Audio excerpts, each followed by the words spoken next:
In the last few lessons, we've been looking at rational expressions and how to simplify them. In this lesson, we're going to look at some applications. So these are scenario type problems. While these aren't specific to rational expressions, this is very good practice for standardized testing, your ACT, SAT, CLEP, etc. They love to give problems in this format. So it's going to be good testing practice as well as some review and practice on rational expressions. So let's get started. Our first problem says write an expression in simplest form for the area of the rectangle. And they give us this rectangle. And the long side on the bottom is x squared minus 81 over 4x cubed plus 36x squared. This side is 2x over x squared minus 12x plus 27. So what do you do when you want to find the area of a rectangle? You multiply length times width. So there's your rational expression. This is going to start off with x squared minus 81 over 4x cubed plus 36x squared. Now you're going to multiply that times 2x over x squared minus 12x plus 27. And that's about all the application part. Now it's just simplifying, just what we've been doing. Since these are already multiplied together, we're just going to remember that this is, you're multiplying numerator times numerator and denominator times denominator. So what we need to do first is we need to factor all four of these things. All right, looking first at this numerator, it's a difference of two squares. So it's going to factor into x plus 9, x minus 9. Okay, 2x is factored form, so I'm going to leave it like it is.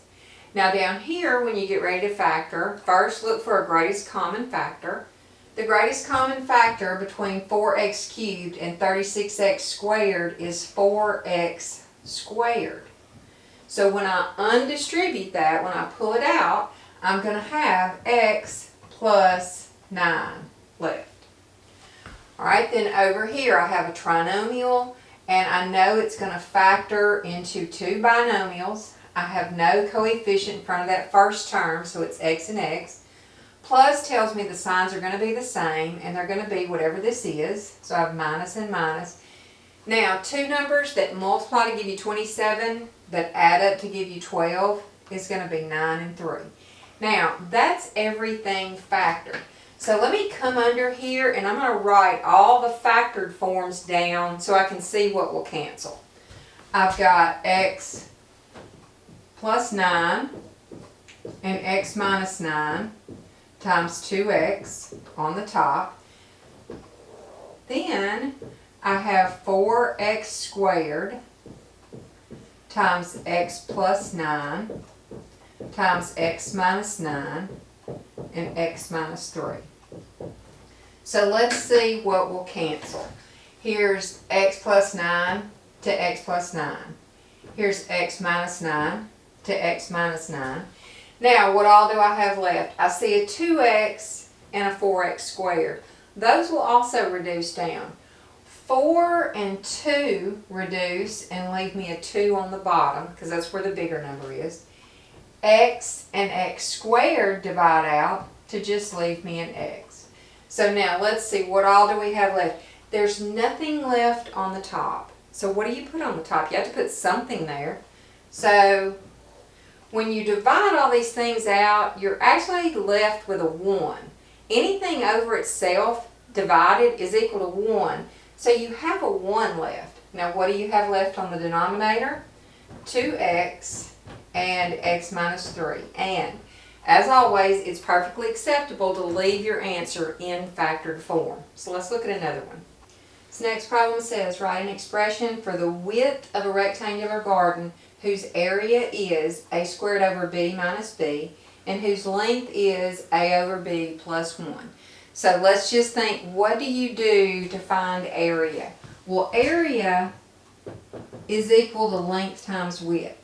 But we don't have a length and a width. What we have is an area and a length. We want to find the width. So let's reconstruct this formula. If we divide both sides by the length, then we're going to get area over length is equal to the width. Now this is what we're trying to find. So let's use this manipulated formula and plug in these values.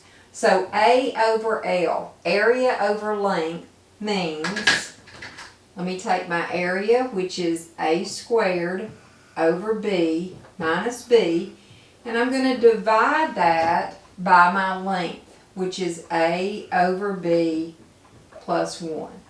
Now I have a complex fraction to simplify. What was the first thing to do in complex fractions? You have to get a single fraction on the numerator and the denominator. So that's the first thing we're going to do, is combine this.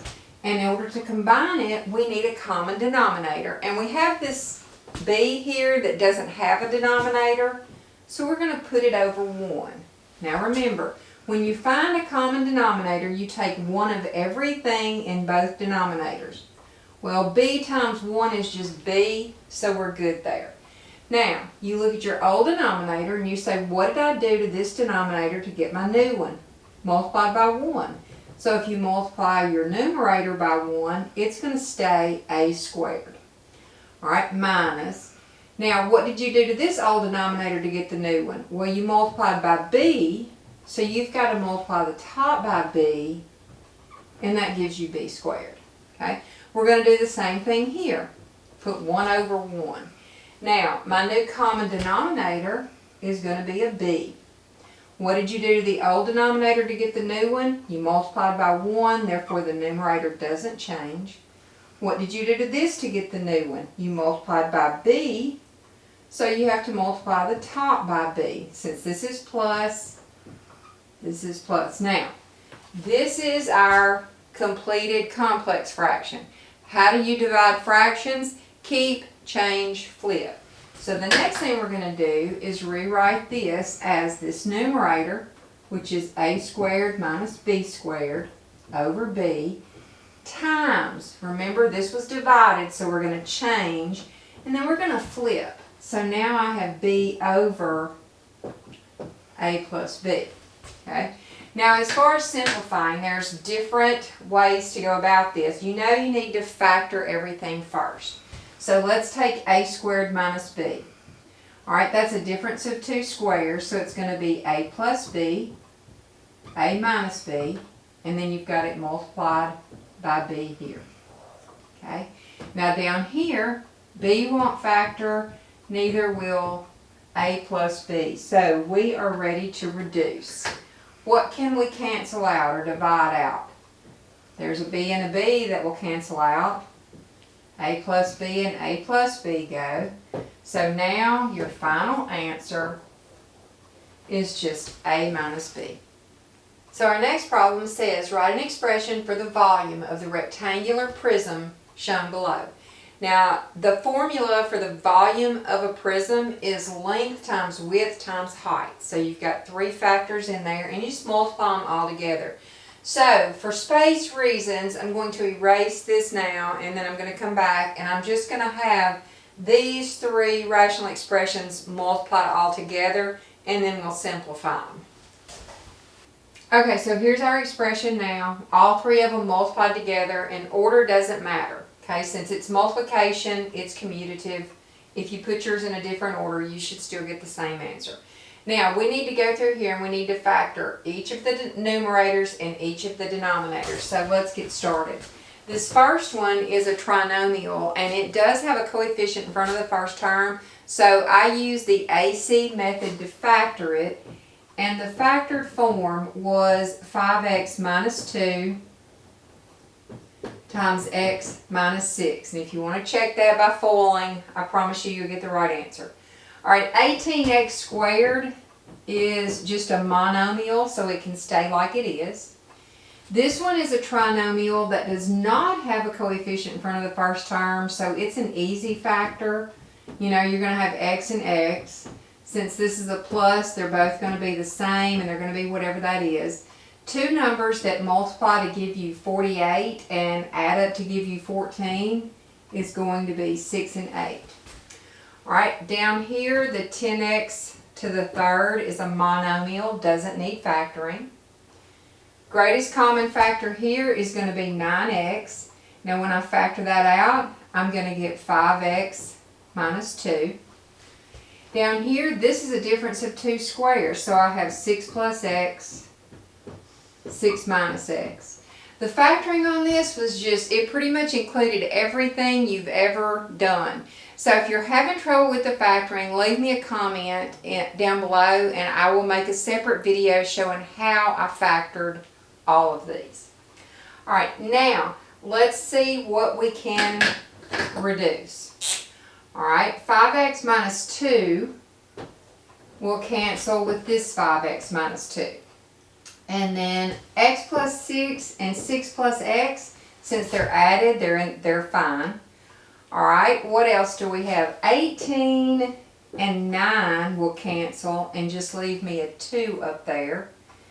10 and 2 will cancel and leave me a 5 here. And I know this is getting messy, but we're fixing to recopy what we have left.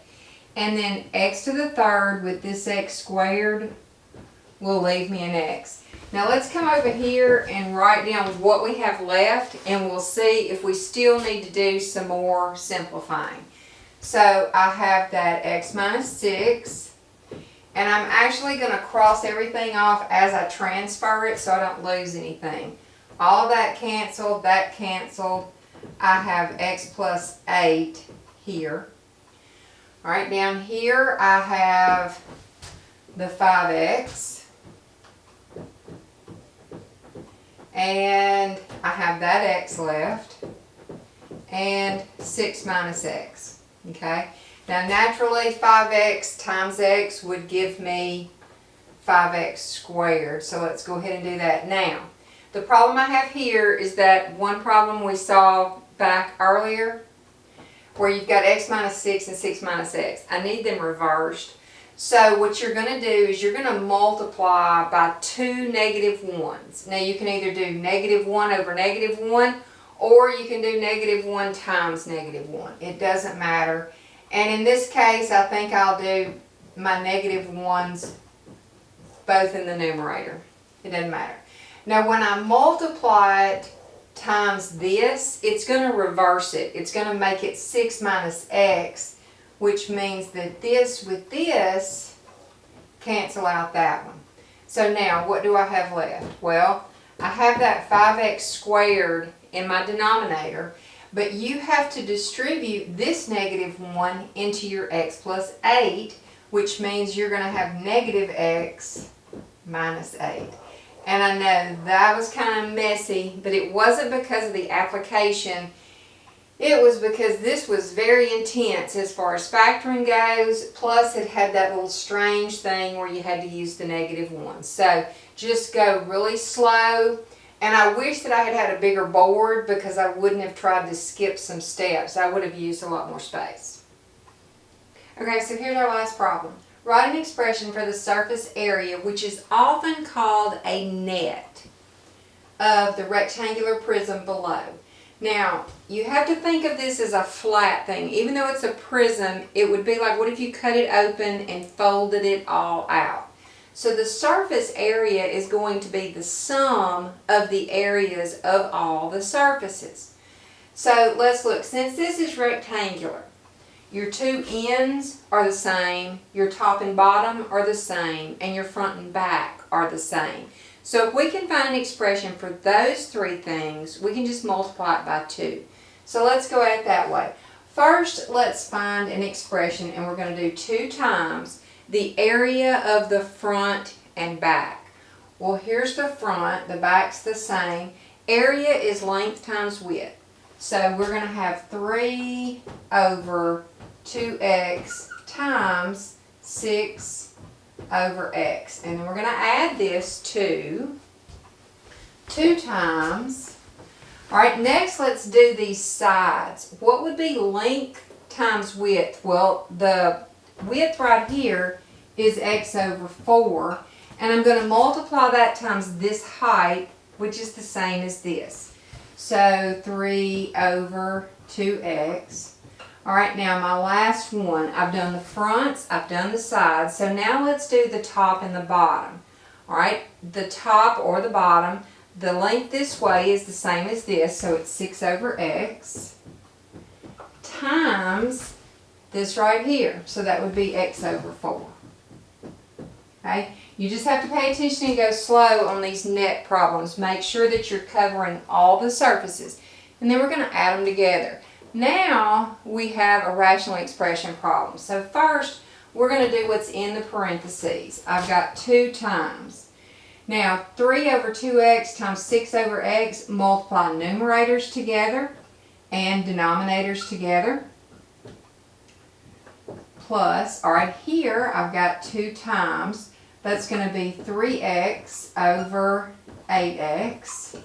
Plus, then up here I've got 2 times 6x over 4x. Okay?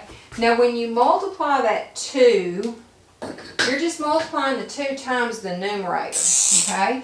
So 2 times 18 is going to be 36 over 2x squared plus 6x over 8x plus 12x over 4x. Now, you can add these together at this point, or you can simplify each term and then add them together. I'm going to simplify to see if that helps me out any. 36 over 2 is going to give me 18 x squared left on the bottom. All right, 6 and 8 will both reduce by 2, so I have 3/4. Now the x's cancel out completely. And then here, the x's cancel out completely. 12 over 4 is 3. All right, much easier to deal with. Now I have 3 fractions, so to speak, to add together. What do you need when you add 3 fractions together? You need a common denominator. So let's go ahead and put the 3 over 1. Now, my new denominator is going to be 1 of everything that I have. So I have an x squared, I have a 4, and I don't need the 1 because when I multiply it, it's not going to matter. All right, now ask yourself, what did I have? What did I multiply this by to get my new one? Well, I multiplied by 4. 18 times 4 is 72. All right, plus, what did I multiply this old denominator by to get the new one? Well, I multiplied it by x squared. So when I multiply the top by x squared, I get 3x to the second. What did I multiply this by to get the new denominator? I multiplied it by 4x squared. So I have to multiply the top by 4x squared. So now I have 12x to the second. Okay? Combining terms, I've got 72 plus 3x squared plus 12x squared is 15x to the second over 4x to the second. Now, you cannot cancel the x to the seconds because this is a part of a binomial. If I'm going to cancel any of it, I have to cancel the whole thing. Now, should I factor? Usually yes, but the only way that this is going to reduce is if I can get a 4 factor out of one of these two, and 4 won't go into 15. So you can factor it if you want to, just to be sure. You know, if you can't make that decision right then, but it's not going to factor anymore. So 72 plus 15x squared over 4x squared is your final answer. Okay? So the application wasn't hard at all for the most part, but boy, all that factoring and canceling, that was intense. So if you have any questions, please leave me a comment down below, and I will make another video showing some extra problems. Okay? And I'll see you right back here next time for the next lesson.